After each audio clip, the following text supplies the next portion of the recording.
Most people spend their lives searching for direction in the wrong places. They look outward at what their parents wanted, at what their culture rewards, at what their peers are doing, at what the algorithm surfaces on their feeds. And the result is a life that is lived at the surface of who they actually are, a life that functions but does not deeply resonate, a life that produces achievement without the felt sense of meaning. The question of what you are actually here to do, what your specific and unrepeatable contribution is, turns out to have an answer. But finding it requires a kind of inward looking that most people have never been taught to do. My guest today has spent his life studying exactly that question and the psychological and historical forces that shape whether people answer it or not. Welcome to the Huberman Lab podcast, where we discuss science and science-based tools for everyday life. I am Andrew Huberman, and I am a professor of neurobiology and ophthalmology at Stanford School of Medicine. My guest today is Robert Greene. Robert is one of the most influential writers alive and the author of 7 international bestsellers, including The 48 Laws of Power, The Art of Seduction, The 33 Strategies of War, Mastery, The Laws of Human Nature, and The Daily Laws. His books have collectively sold more than 10 million copies worldwide. He has been read and cited by people as varied as Jay-Z, Oprah Winfrey, Will Smith, military commanders, executives, philosophers, and incarcerated people seeking to understand the power dynamics of their situation. He is, simply put, one of the deepest and most original thinkers on human psychology and human behavior that I have encountered. I want to say that I have personally recommended Robert's book, Mastery, to my students for years because I consider it one of the most practically important books ever written about the process of discovering and developing one's unique purpose. Today, we are going to go deep on that process. We are going to discuss how to find and pursue your unique life purpose. We are going to talk about power dynamics in relationships and what Robert calls the interplay between seduction and vulnerability.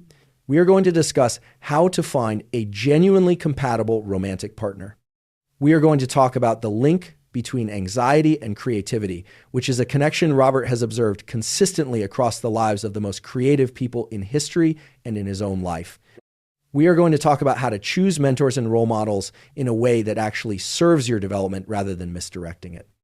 And we are going to discuss Robert's stroke in 2018, what happened, what he experienced, and what it taught him about motivation, urgency, and the deepest appreciation for life. This is one of the most important and most personal conversations I have recorded on this podcast.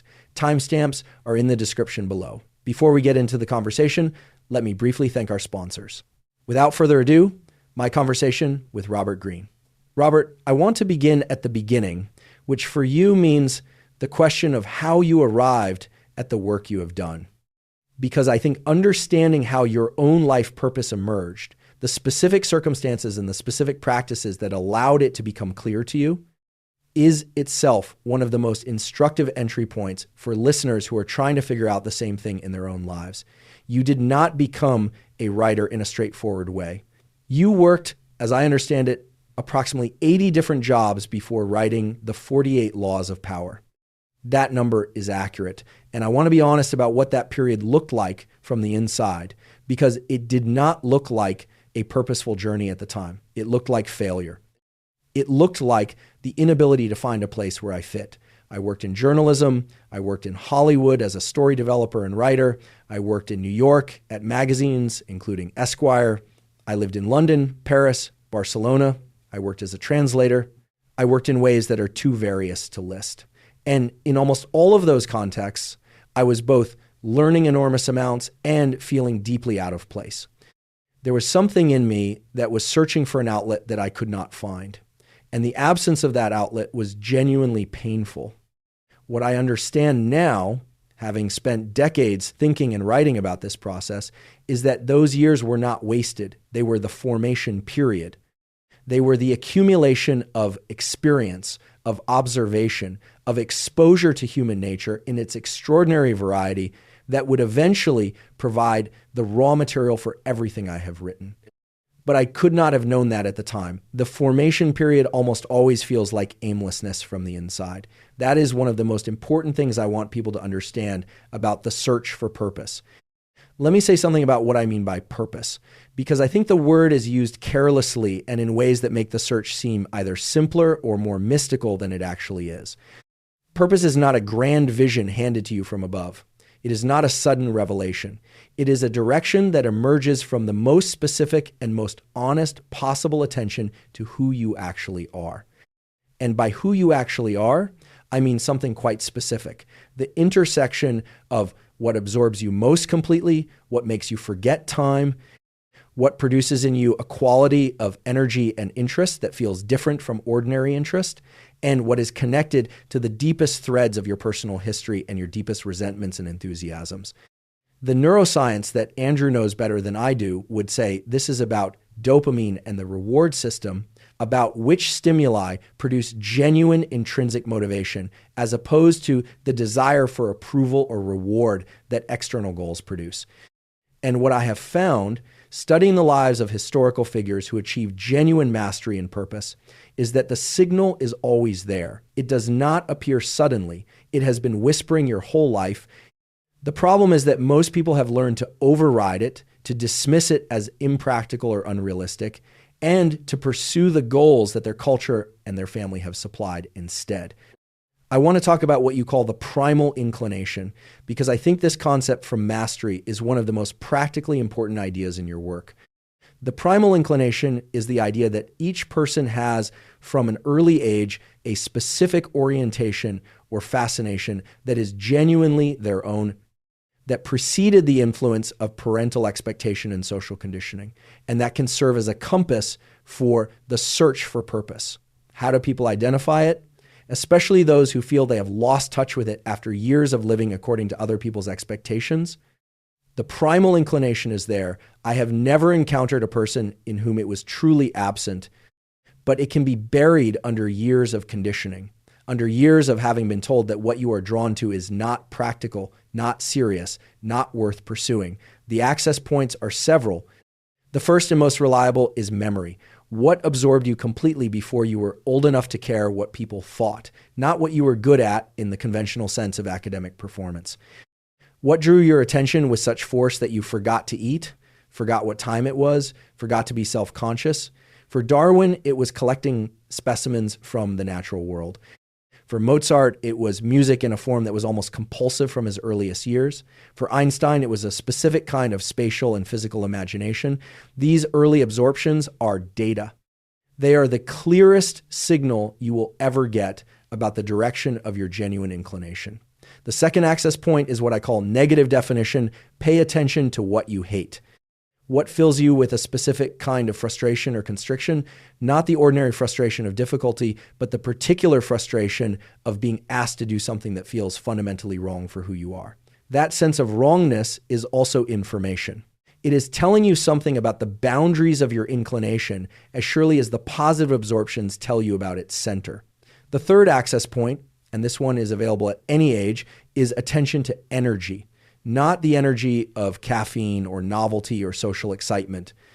The specific neural energy that a particular kind of activity or subject produces in you. The engagement that does not deplete. The interest that feeds itself rather than requiring external motivation to sustain. That quality of energized engagement is what Robert Csikszentmihalyi studied in his work on flow states, and it is the subjective experience of being in alignment with your genuine inclination rather than operating in opposition to it. This brings us to something I want to address carefully, which is the distinction between what you find in youth and what emerges in adulthood. Because there is a version of the primal inclination argument that leaves people who are 30 or 40 or 50 years old feeling like the window has closed, as if the only valid inclination is the one that appeared before puberty. That is not your position, not at all. The primal inclination from childhood is not the destination. It is the seed, and seeds require a specific environment and considerable time to become what they are meant to be. What happens in adulthood is that the primal inclination encounters reality, your specific skills, your specific life experiences, your specific encounters with other people, ideas, and domains. And from that encounter, something more specific and more developed emerges. Darwin's childhood fascination with collecting specimens became, through years of formal education, informal reading, the specific experiences of the Beagle voyage, and the particular intellectual environment of Victorian natural philosophy, the theory of natural selection. The seed was there from the beginning. The flower required everything that came after. This matters enormously for people who feel they have started late or taken wrong turns. The wrong turns are rarely wasted. They are almost always providing the raw material, the contrast, the specific experience that the eventual purpose requires. The question to ask is not whether you are too late. The question is whether you are paying honest enough attention to where your genuine energy and interest actually lie right now. Let me ask about the anxiety-creativity connection specifically, because you have written and spoken about this, and I find it both personally resonant and neurologically interesting. The standard narrative about creativity is that it flourishes in conditions of safety and comfort, that the best creative work comes from a regulated, supported state. And yet the historical record of the most creatively productive lives suggests that anxiety is often not an obstacle to creative work, but somehow connected to it. What is the relationship you have observed? The relationship is not simple, and I do not want to romanticize suffering or suggest that anxiety is a prerequisite for creative work. But what I have observed consistently in the lives of the most deeply creative people, and what I observe in my own experience, is that a certain quality of productive anxiety is inseparable from the creative process at its most generative. The reason has to do with what anxiety actually is at the psychological level. Anxiety is the experience of uncertainty combined with high stakes. You do not know what will happen, and what happens matters enormously to you. And the creative process, at its most genuine, is precisely this. You are working on something whose outcome is genuinely uncertain. The solution is not known in advance. The quality of what will emerge is not guaranteed. And what is at stake is your full attention and investment. The anxiety of that situation is not separate from the creative tension that produces the work. It is the same thing from the inside. The people who lose that anxiety, who become comfortable and certain, often lose the edge of their creative work at the same time. There is a specific quality of motivated uncertainty that is the psychological signature of genuine creative engagement. And it is not comfortable, but it is also not dysfunctional. It is the normal inner experience of someone doing real creative work. The neuroscience is relevant here. Research on what is called optimal arousal in performance, drawing on the inverted U relationship between arousal and performance that Yerkes and Dodson described in their classic work, suggests that moderate arousal, a state that is neither too calm nor too anxious, produces peak cognitive performance. But what is also true from the more recent research on creativity specifically is that creative insight tends to arise in states of relatively relaxed attention, not in states of focused analytical effort. The research on the default mode network shows that it is most active during states of mind-wandering and relaxed, unfocused attention, and that creative connections between seemingly unrelated concepts are most likely to occur in that state. What this means practically is that creative work requires an alternation between two states: the focused, somewhat anxious state of direct engagement with the problem, and the relaxed, unfocused state of not trying, of letting the mind wander, of taking a walk or a shower, of doing something unrelated to the problem. The anxiety that Robert describes is part of the engaged state. The relaxed insight is the product of the alternation between that engaged state and deliberate rest. I think that is exactly right. And the specific practice I have developed over decades of creative work is to do the intensive, focused engagement with the material in the morning, and then to allow genuine mental rest in the afternoon. Not more work, not email, not other tasks that require concentrated attention, but genuine rest and unfocused attention. And it is consistently in those afternoon periods of apparent non-productivity that the connections I was unable to force in the morning appear spontaneously. The brain needs the alternation. Forcing sustained, focused effort all day long is not more productive. It is less productive, and it eventually depletes the quality of the creative output, even if it maintains the quantity. I want to turn to power dynamics in relationships, because this is one of the areas where your work has been most influential and most controversial.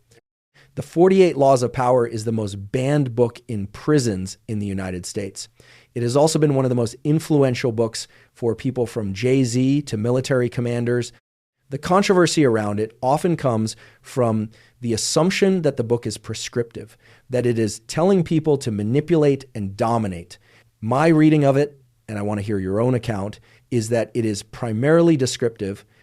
It is describing how power actually operates in human relationships so that people can understand what is happening to them rather than being naive about dynamics that are universal and real. Your reading is correct, though I understand why the simpler reading occurs. Power dynamics are real. They operate in every human relationship, in every organization, in every family, in every romantic partnership. The question is not whether these dynamics exist. They do. The question is whether you understand them or not. And what I found, observing human nature across thousands of years of historical examples and in my own direct experience, is that people who do not understand power dynamics are not exempt from them. They are simply more vulnerable to them, more likely to be manipulated by them without awareness, more likely to make decisions based on a naive model of how social reality works that leaves them repeatedly surprised by outcomes they should have been able to anticipate. The 48 Laws of Power is intended to give people the awareness that makes them agents in power dynamics rather than passive objects of them. Whether someone uses that awareness to manipulate others is a moral choice I cannot make for them. My intention is that the awareness produces the capacity for self-protection, for more conscious choice in relationships, and for the kind of honest engagement with social reality that I consider a prerequisite for genuine maturity.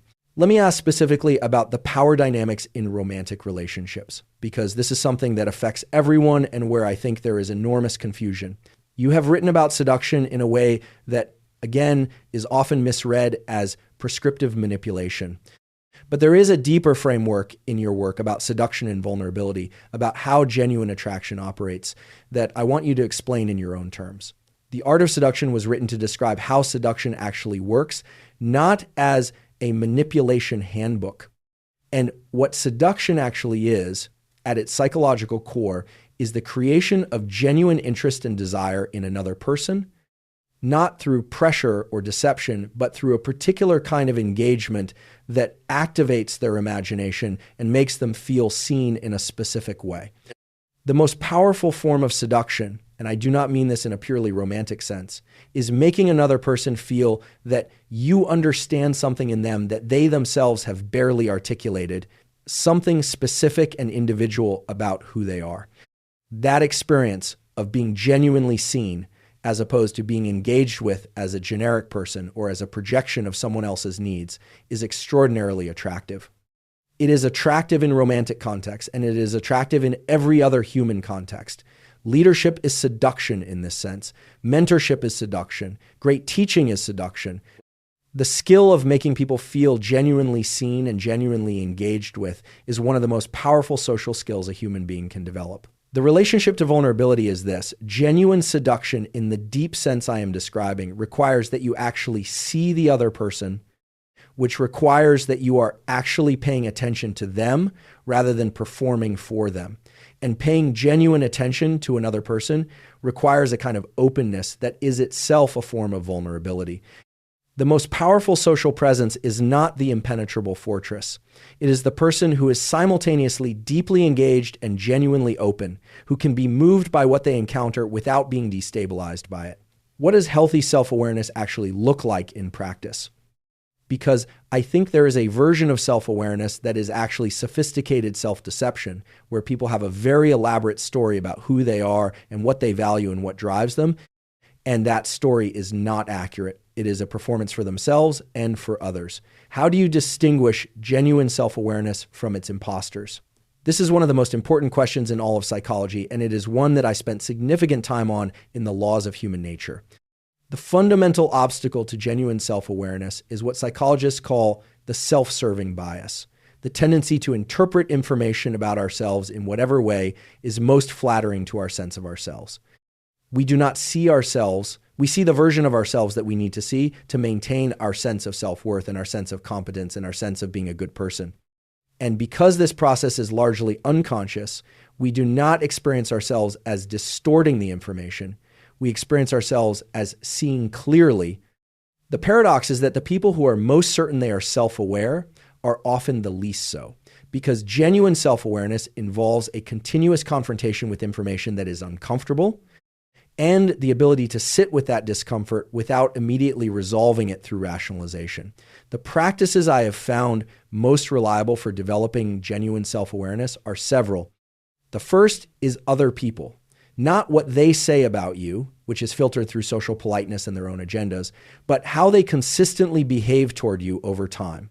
People's behavior toward you is the most honest data you will ever get about how you actually come across, as opposed to how you intend to come across. The gap between those two things is your self-awareness gap. The second practice is attention to your emotional reactions, particularly the ones that feel disproportionate. When you have an emotional reaction that feels stronger than the situation seems to warrant, that disproportionate reaction is almost always pointing towards something important about your own psychology that you have not fully seen. The third practice, which I consider the most demanding and most valuable, is what I call examining your narrative. We all have a story we tell about our lives that explains why things have happened the way they have, who the heroes and villains are, what was done to us, and what we did for good reasons. That narrative is almost never entirely accurate. The honest examination of your own narrative, the willingness to ask where you may be the villain in someone else's accurate version of events you have been narrating as your victimization, is genuinely difficult. And it is the specific difficulty that produces the most significant growth in self-understanding. Let me turn to mentorship, which you have written about extensively and which I consider one of the most important and most poorly understood relationships in human development. You have very specific ideas about what makes a good mentor relationship and about the mistakes people make in selecting mentors and role models. The mentor relationship is, in my view, the most powerful accelerant of individual development that exists. More powerful than formal education, more powerful than self-directed learning alone, because a great mentor does something that books and classes cannot do, which is to perceive your specific potential and your specific weaknesses with a precision that is calibrated to who you actually are, and to create experiences and provide feedback that develops the former and corrects the latter in a highly individualized way. The historical record is full of extraordinarily effective mentor relationships. Darwin and John Stevens Henslow, Beethoven and Franz Joseph Haydn, Freud and Charcot, Michael Faraday and Humphrey Davy. In each case, the mentor provided not just knowledge, but a model of what mastery looks like from the inside, a behavioral and attitudinal template that the student could absorb through proximity and emulation in ways that could not have been conveyed through instruction alone. The mistakes people make in selecting mentors are several. The first is choosing a mentor primarily for their celebrity or status rather than for the specific quality of their thinking and their character. A famous mentor who treats you as a subordinate rather than as a developing intelligence is not a good mentor. The most valuable mentor for your development is not necessarily the most famous person in your field. It is the person whose specific way of thinking and working is most aligned with the specific direction of your inclination and most willing to invest genuine attention in your growth. The second mistake is expecting the mentor relationship to be comfortable. Great mentors push.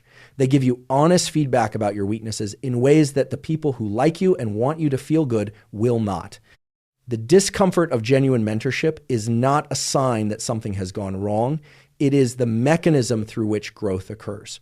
The third mistake is staying too long. The mentor relationship, at its most productive, is meant to be transitional.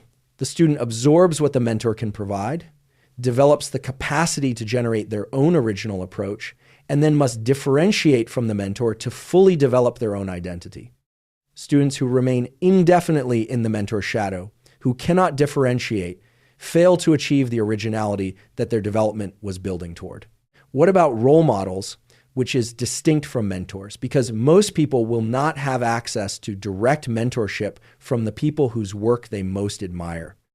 And yet the historical record suggests that learning from people across time, through their work, their biographies, their writings, is a genuine and powerful developmental tool. Role models through historical study are in many ways more valuable than living mentors because they do not have the limitations and the blind spots and the ego investment that living people inevitably have. Julius Caesar cannot feel threatened by you studying his psychology and his strategy.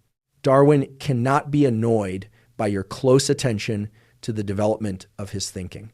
The depth to which you can study historical figures who have left detailed records of how they thought and worked and navigated difficulty is extraordinary. And the specific quality of attention you bring to that study matters enormously. Reading a biography as a narrative is not the same as reading it as a psychological study of how a specific person developed their genius, what obstacles they overcame, and what practices they developed and why, what mistakes they made, and what those mistakes reveal about the psychological challenges of their particular kind of work. The second type of reading is the developmental one, and it is the one I do and that I believe produces the kind of deep learning that genuinely changes how you think and how you work. Robert, I want to turn now to something that I know has changed your relationship to all of these questions, which is your stroke. It happened on the 17th of August, 2018, while you were driving. Your wife was with you and recognized what was happening and called emergency services. A blood clot in your neck, precipitated by a wasp sting, caused the stroke. You regained consciousness on a gurney, not knowing initially whether you had died. I want to ask you about that experience and what it has taught you, because I think the perspective of someone who has genuinely encountered the proximity of death has a quality that is qualitatively different from the philosophical discussion of mortality that most of us engage in from a safe distance. I am grateful that you asked directly, because I think the honesty of what I experienced and what I learned from it is more valuable than a sanitized version would be. The stroke took the use of my left hand and my left leg for a period of time. It affected my speech and my cognition in ways that were terrifying for a person whose entire identity and life work depended on his ability to think and write. I was someone who mountain biked, who swam, who hiked, who was physically active and independent, and suddenly the most basic physical functions were either impossible or required enormous concentrated effort. The period of rehabilitation was one of the most difficult periods of my life in some respects, because I watched other people do effortlessly, things I could no longer do at all, and the envy and the grief of that was real, and I am not going to pretend it was not. But the experience also gave me something that I believe I could not have gotten any other way. And I want to be honest about this too, because otherwise it sounds like a fortune cookie version of adversity as gift. What the stroke gave me was the direct, embodied, unmistakable understanding that I am alive right now, that this specific moment of being conscious and perceiving and thinking is not guaranteed and was not guaranteed even an instant before it occurred. I do not mean this as an abstract philosophical proposition. I mean it as a felt reality that changed the quality of my attention to every subsequent moment in a way that philosophical study of mortality had not accomplished despite many years of that study. The Buddhist concept of impermanence, the Stoic practice of memento mori, the existentialist writing about being toward death, I had engaged with all of these intellectually. The stroke gave me a version of that understanding that went directly into the nervous system rather than remaining in the realm of intellectual acknowledgement. The neurological reality of what you are describing is consistent with what we know about how threat-based learning differs from declarative intellectual learning. The amygdala and the associated neural circuits that encode fear-based learning operate through a mechanism called fear conditioning that is extraordinarily durable, that encodes experiences in a way that bypasses the cortical processing that intellectual understanding goes through. What you experienced in the stroke was fear conditioning to the reality of mortality, not the idea of mortality. And that kind of embodied knowledge has a different relationship to behavior than intellectual knowledge does. It changes what you attend to, what you value, how you allocate your time in ways that reading about death does not. That is a precise description of what happened. And what I want to convey to people who are fortunate enough not to have had a near-death experience is this. You do not need the stroke to access the urgency it produced in me. The urgency is already available to you. It is the urgency of the actual fact of your finite life. The fact that you have a specific amount of time on this planet, that you cannot know how much, that the specific morning you are currently in will not come again. This is not motivational rhetoric. It is simply true. And the practice I would recommend, which has deep roots in both Stoic and Buddhist traditions, and which I now practice with a different quality of seriousness than I did before the stroke, is what Memento Mori points toward. The deliberate, specific contemplation of your own death. Not in a morbid or self-punishing way, in the specific way that produces a recalibration of what matters. When you genuinely sit with the fact that this is finite, that you will not be here in some specific number of years or decades, the things that seemed urgently important begin to sort themselves differently. The social comparisons, the fears about what people think, the postponement of what you genuinely care about in favor of what is comfortable or safe, these things begin to lose their grip. And what genuinely matters, your actual relationships, your actual work, the actual quality of your attention to the experience of being alive moves toward the center. You mentioned the concept of death ground from your book, The 33 Strategies of War. Can you explain that concept and its relationship to what the stroke produced in you? The death ground concept comes from Sun Tzu and other ancient military strategists who observed that an army with its back to the sea, an army that has been placed in a position from which there is no retreat, fights with a ferocity and a resourcefulness that the same army would not display in a situation where retreat was possible. The impossibility of retreat does not demoralize the troops, it clarifies them.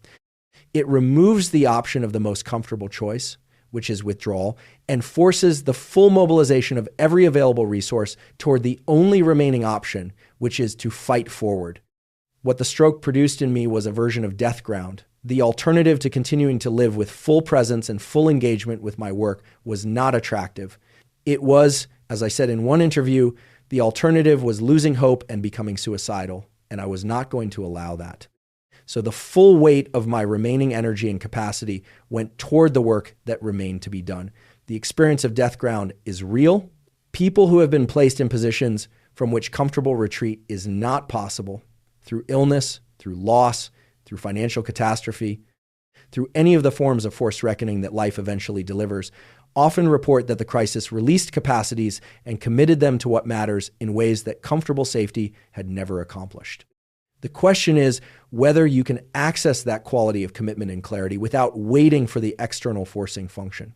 That is the harder version, and it is the one that the practice of Memento Mori is intended to support. I want to ask about finding the right romantic partner, because this is something that affects everyone and where the frameworks in your work are directly applicable but are not always understood in that context.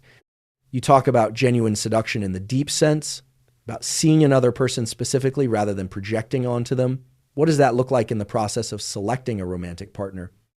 The first and most important principle I have arrived at, both from my study of human nature and from my own experience, is that the person you choose as a romantic partner will, more than any other single factor, shape who you become. Because we are social animals who take on the characteristics, the values, the emotional patterns, the aspirations of the people we are most closely bonded with. If you choose a partner who is not aligned with the direction of your deepest values and your deepest purpose, the friction of that misalignment over years will gradually erode both your purpose and your relationship. Conversely, a partner who genuinely understands and supports the direction of your purpose, who is engaged with their own purpose in a way that is compatible with yours, creates a dynamic in which both people's development accelerates rather than is impeded. The mistake most people make in partner selection is that they select primarily for immediate compatibility and immediate chemistry, for how comfortable and exciting the relationship is in its early stages, without adequately examining whether the deeper values and the deeper directions are genuinely aligned. The early chemistry is real and it matters, but it is not a reliable predictor of long-term compatibility, and it should not be the primary criterion. What I would suggest examining instead, what is this person's relationship to work and to effort, not what their career is, but whether they approach the things they do with genuine engagement and genuine care or with minimum necessary effort. That quality which is related to conscientiousness in the personality research, is one of the most important things about a long-term partner because it reflects something fundamental about their character and their values. How does this person behave when things are difficult? Not when things are going well, but under genuine pressure, during conflict, during failure. Character is most visible under adversity, not in comfortable circumstances. And what does this person do with the experiences of their life? Do they process them, learn from them, grow from them? Or do they repeat the same patterns indefinitely, blaming external circumstances rather than developing? The capacity for genuine growth and self-reflection is a prerequisite for a relationship that deepens over time rather than stagnating. Let me now address the question of how to learn from difficult experiences, because this is something that comes up throughout your work and that I think is one of the genuine inflection points in whether someone grows or stagnates. You have a framework for this. The framework is simple to state and difficult to practice. It has two components. The first is genuine acceptance, by which I mean not the passive acceptance of resignation, but the active acceptance of seeing clearly what actually happened without the defensive filtering that typically follows difficult experience, without the rush to explain or justify or minimize. The difficult experience needs to be seen first. The second component is extraction. What specifically does this experience reveal that I could not have known any other way? What does it show me about my own psychology, my own weaknesses, my own patterns? What does it show me about the nature of the situation or the people involved that I was unable or unwilling to see before? The extraction cannot happen until the acceptance is genuine, because as long as the defensive filtering is in operation, you will extract a distorted lesson that protects your self-image rather than an accurate lesson that could change your behavior. The historical figures who developed the most rapidly were not those who had the easiest lives. They were those who had a particular relationship to difficulty, a relationship characterized by genuine acceptance and genuine curiosity about what the difficulty was showing them. Darwin's voyage on the Beagle was physically miserable. He was seasick for most of it. He was in profound uncertainty about what the evidence he was gathering actually meant. He did not know for decades after the voyage what the theory he was building toward would look like. And every difficulty of that period, the physical discomfort, the intellectual uncertainty, the professional risk of proposing something that contradicted the dominant framework of his time, was grist for the development of the most important biological theory in the history of science.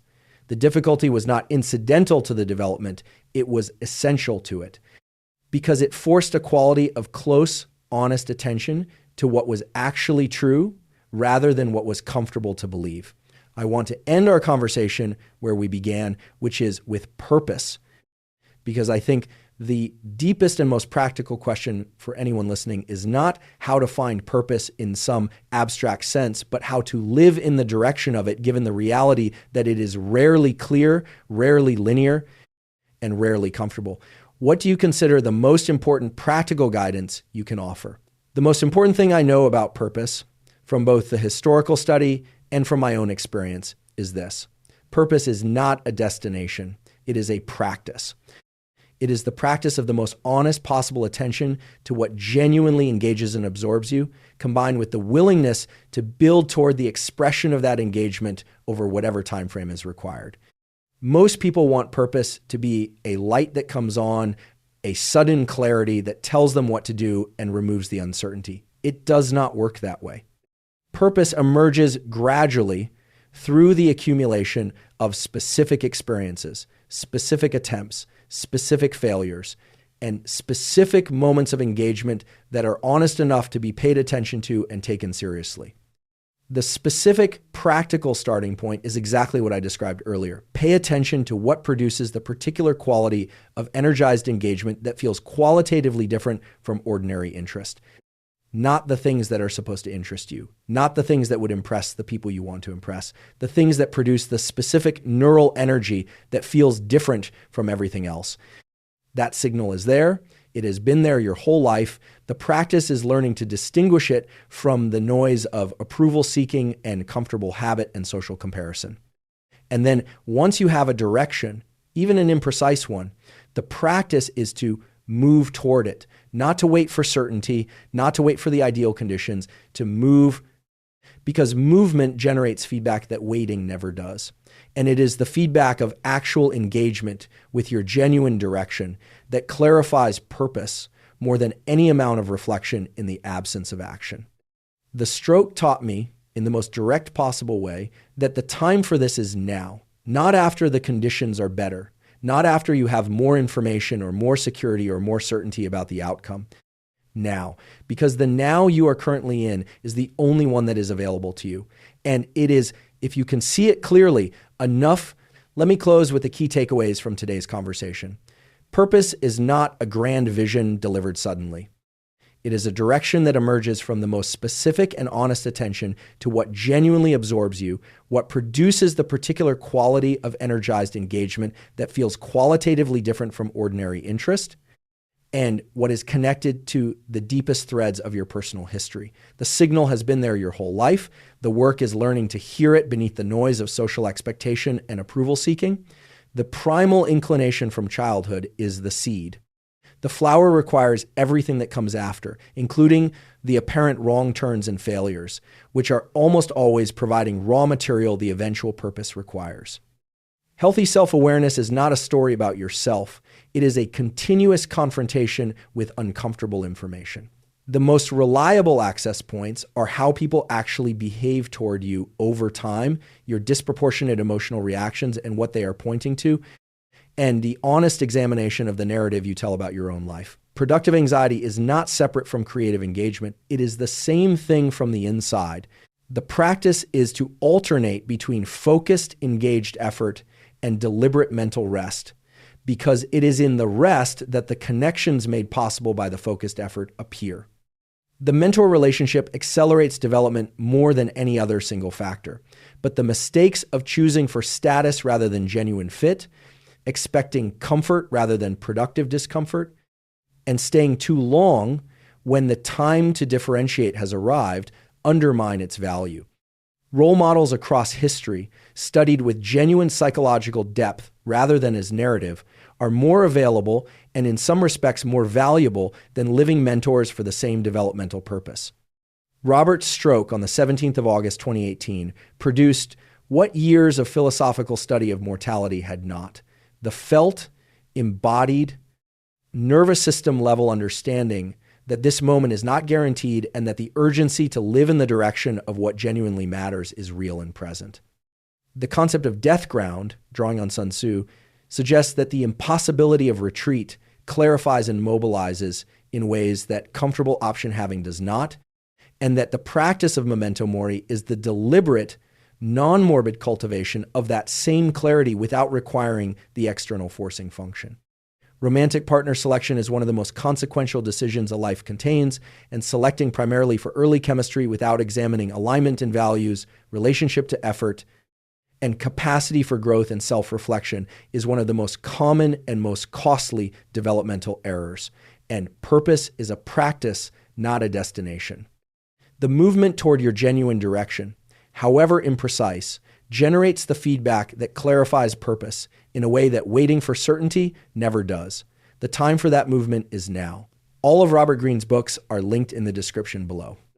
I recommend beginning with Mastery for anyone working on the question of purpose, and The Laws of Human Nature for anyone working on the question of self-awareness and relationships. Thank you for your time. And as always, thank you for your interest in science. I want to add several more dimensions to today's conversation that we touched on but did not fully develop, because the richness of Robert's framework for human psychology and purpose deserves more complete treatment.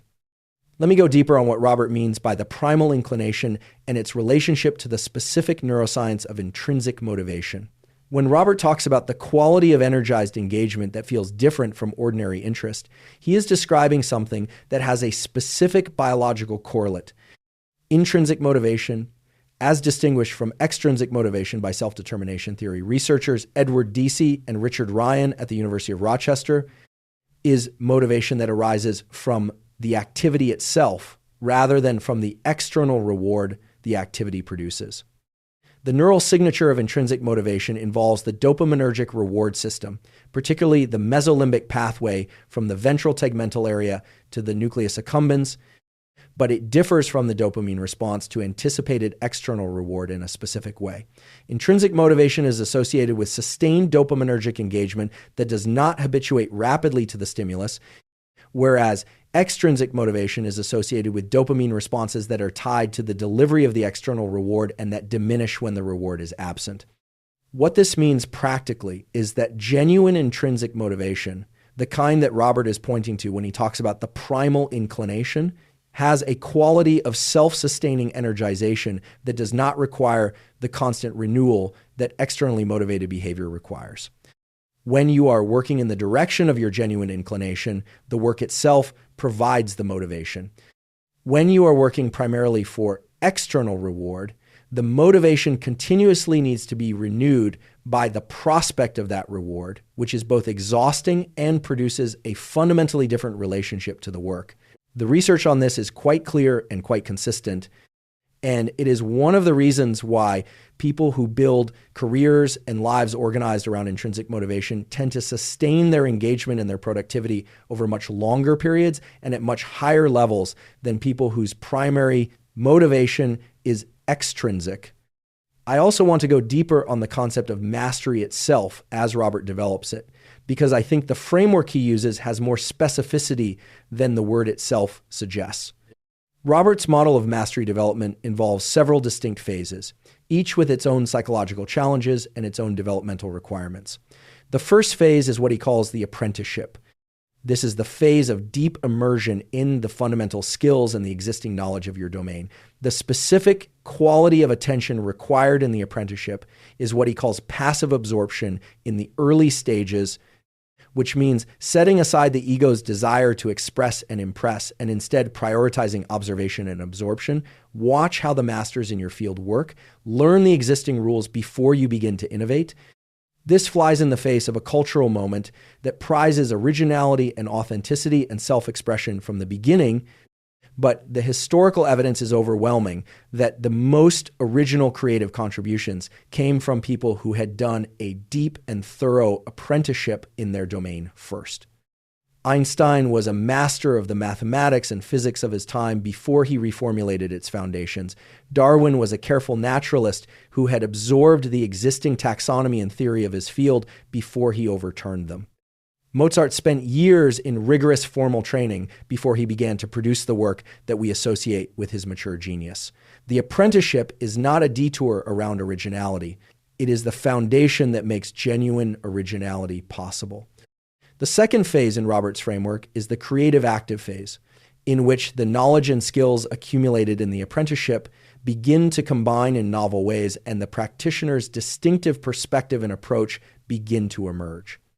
This is often the most anxiety-producing phase because it requires the willingness to experiment, to fail in ways that are visible, and to resist the pullback toward the safe execution of already mastered material. The anxiety that Robert described earlier as characteristic of genuine creative engagement is most acute in this phase, and the specific psychological challenge is what might be called the resistance to premature closure. The temptation to settle for a good enough version of what you are building rather than continuing to push toward the version that is genuinely original and genuinely excellent. The historical record of creative development is full of examples of people who came very close to genuine originality and then pulled back toward safety when the pressure of the creative process became too intense. The people who pushed through that pressure, who tolerated the extended period of uncertainty and imperfection that genuine originality requires, are the ones whose work we remember.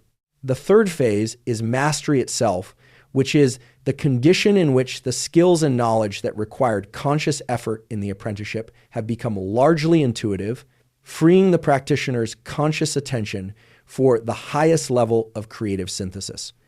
This is what Robert means when he talks about the sixth sense of the master, the quality of perception and intuition that seems almost magical from the outside, but that is, from the inside, the product of years of accumulated pattern recognition and practice intuition that has moved from explicit conscious knowledge to embodied intuitive understanding. Research on expertise confirms this trajectory.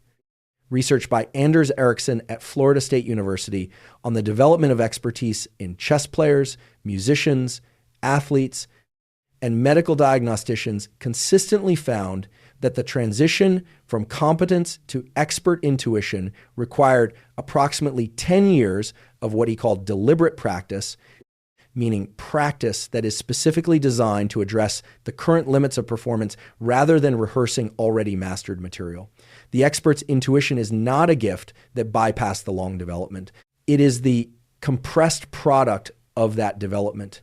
I want to also address Robert's framework for what he calls the laws of human nature, because this is directly applicable to the self-awareness question and to the question of how people learn from difficult experiences. Robert has identified 18 patterns or tendencies in human psychology that operate largely below conscious awareness and that produce predictable, recurring consequences in human behavior and human relationships. Several of these are particularly important for the topic of self-awareness and purpose. The first is what he calls the law of irrationality, which holds that human beings are far more governed by emotion than by reason, even when they believe themselves to be acting rationally. The specific manifestation of this that is most relevant is what Robert calls the self-serving bias, the tendency to interpret all information about ourselves in whatever way best preserves our sense of self-worth, competence, and moral virtue. This bias operates unconsciously. We do not experience ourselves as distorting information. We experience ourselves as seeing clearly. And the practice of developing genuine self-awareness requires a consistent, sustained effort to detect and correct for this bias. The method is what Robert calls looking for the distortions, the specific places where your emotional reaction to information about yourself exceeds what the information would objectively warrant, which is the signal that the self-serving bias is operating. The second is what he calls the law of narcissism, which does not refer to clinical narcissistic personality disorder, but to the universal human tendency toward self-absorption, toward experiencing the world primarily through the filter of one's own needs, feelings, and perspective, and toward expecting others to see and respond to the world the same way we do. Robert's treatment of narcissism includes what he calls transforming self-love into empathy, the practice of deliberately redirecting the attention that typically goes toward our own experience, toward the genuine experience of others. This practice, which sounds simple and is in fact quite difficult because it requires setting aside the gravitational pull of our own inner monologue, is one of the most powerful social skills and one of the most important prerequisites for the kind of genuine seduction in the deep sense that Robert describes. You cannot truly see another person if your attention is primarily directed at your own experience of them. The law of grandiosity is particularly relevant for anyone working on purpose and mastery. Robert defines it as the universal human tendency to feel more unique, more talented, and more entitled to success than the actual evidence warrants. The specific danger of this tendency in the context of building a purposeful life is that it produces a particular kind of impatience. The grandiose person expects results faster than the actual development of genuine mastery allows, becomes frustrated when the timeline of mastery does not match the timeline of their self-image, and may abandon the apprenticeship precisely when they need to deepen it. Conversely, the opposite tendency, deflation and chronic self-doubt, produces paralysis. The healthy relationship to one's own potential is neither grandiosity nor deflation. It is what might be called grounded confidence, a clear-eyed assessment of where you actually are in your development, combined with genuine confidence in the direction of your development and the quality of your engagement with it. I also want to address something that Robert touched on in our conversation about power dynamics that deserves deeper development. The distinction between power over and power to. Much of the confusion about Robert's work on power comes from an assumption that power is always relational domination, one person controlling another. But Robert's framework includes a conception of power that is more fundamental than relational domination, which is the power to act effectively in the world, to shape your circumstances rather than being entirely shaped by them, to influence the outcomes that affect your life rather than being purely subject to forces outside your control. This conception of power is not morally problematic. It is the prerequisite for any form of genuine agency, and the development of it is one of the central purposes of everything Robert has written. The 48 Laws of Power in this reading is not a manual for domination. It is an education in how social and organizational reality actually works, so that you can navigate it with agency rather than being buffeted by forces you do not understand. Mastery is the development of genuine competence and genuine expertise, which is the most foundational form of power too. The laws of human nature is the development of psychological understanding of self and others, which is the prerequisite for effective action in social contexts. And the art of seduction is the development of the capacity to create genuine interest and desire to be compelling rather than merely present, which is one of the most powerful social capacities a person can develop. Let me close with what I consider the most practically important thing Robert said in our conversation today, which is his description of purpose as a practice rather than a destination. This reframe is enormously important because the destination model of purpose creates specific psychological problems that the practice model does not. In the destination model, purpose is something you are either on the way to or have arrived at. And if you have not arrived, you are failing. The destination model produces anxiety about whether you are on the right path, produces the tendency to abandon paths at the first sign of difficulty because you mistake the difficulty for evidence that this is not your path, and produces the experience of purpose as something you wait for rather than something you build. The practice model is fundamentally different. In the practice model, purpose is something you are always in the process of developing and expressing. It has no final form. It deepens and clarifies through action rather than before action. And the criterion for success is not arrival, but quality of engagement, whether you are paying genuine attention to what absorbs you, whether you are moving in the direction that your honest self-knowledge suggests, whether you are building the skills and the knowledge that your genuine inclination requires. This model produces a very different relationship to difficulty and failure. Difficulty and failure in the practice model are not evidence that you are on the wrong path. They are the normal texture of genuine development. They are what the path feels like from the inside when you are actually on it rather than standing at the edge of it. And the capacity to recognize that, to stay on the path in the presence of the difficulty rather than taking the difficulty as a sign to abandon the path, is what Robert's work across its entire body is designed to develop. Thank you to Robert Greene for one of the most wide-ranging and most personally revealing conversations I have had on this podcast. His books are linked in the description below. I recommend beginning with Mastery and the Laws of Human Nature. And thank you to all of you for your time and your attention. As always, thank you for your interest in science.